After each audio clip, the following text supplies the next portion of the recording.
Well, hello, it's Wednesday, so it must be time for Woolly Hat's Windy Wednesday Whip. Sorry about the wind.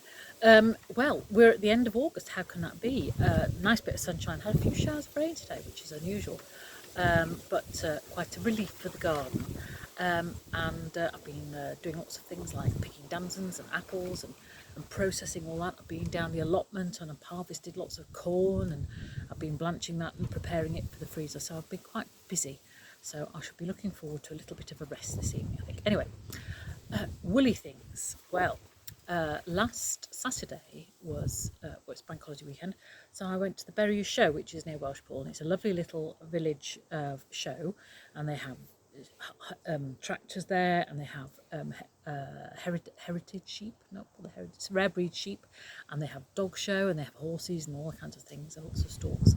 And I've been before and I went again, and it is a lovely place. It's not too busy, not too big, but there's lots of interest for everybody. So there's little play areas. They have a scarecrow competition, things like that. They also have a competition tent, and they had some lovely crochet work. So perhaps next year I might enter. That was very interesting. But next to the rare breeds bit with all the sheep in, which were very interesting sheep. There was some Wensleydale, and they have like little curly whirly hair, and there was some Hebridean, and there was some Soay, which are the rare almost native sheep, and there was some Shetland sheep up there as well. So very interesting. But next to that was a stall that I've been to or seen in other places as well, called Wild Welsh Wool, and they take the fleeces and they do things with them. So they make wove blankets and things like that, and also spin them and sell them as wool. So guess what? I found some very exciting wool. So here we go. So this is it.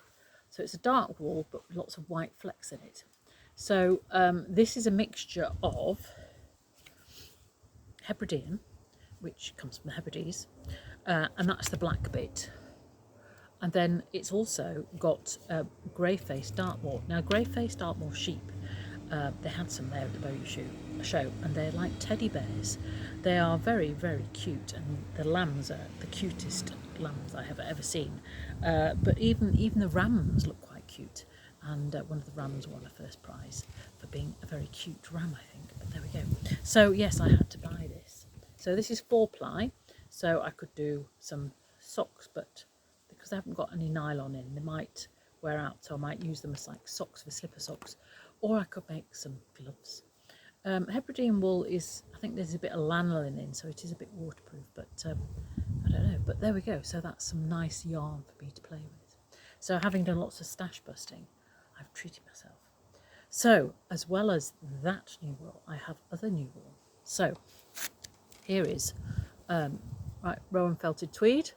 I've used it quite a lot. It is a very nice yarn, and this is, for those that don't know, it's 50% wool, 25% alpaca and 25% viscose. So viscose is like a nylon, it keeps it nice and hard wearing. Alpaca, of course, is very nice and soft.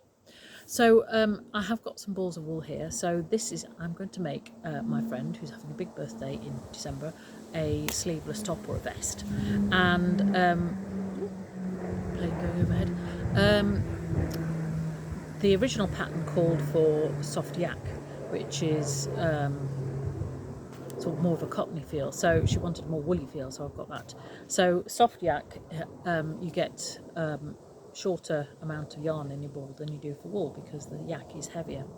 So I've reduced the amount of balls of wool. So you can get a lot of this information on a site I mentioned before called YarnSub, so that if you put the yarn in, and so if you've got a pattern that you haven't got the wool for, you don't want to use that wool, you can put the yarn in and it will tell you details about how much length in yards or meters per ball, but it will also give you alternatives if you want to use something similar. So I had to calculate that, so that was that. So because it's not the wool that is in the pattern, and it's a lovely Martin Story pattern, one of my favourite designers, it's got a bit of cable and things like that, I'm going to have to do a tension piece so that I can make sure that it's the right size. So in terms of sizing, I always find that sizes, let's say, like 16, 12, 8, whatever, are not a very good guide, and the best thing to do is to look at the actual size. So feel the width, as they say. So what I got my friend to do was give me the dimensions of something that a top that she felt fitted her quite well and wanted to fit this, and I'm using those dimensions to choose which size to do on the pattern.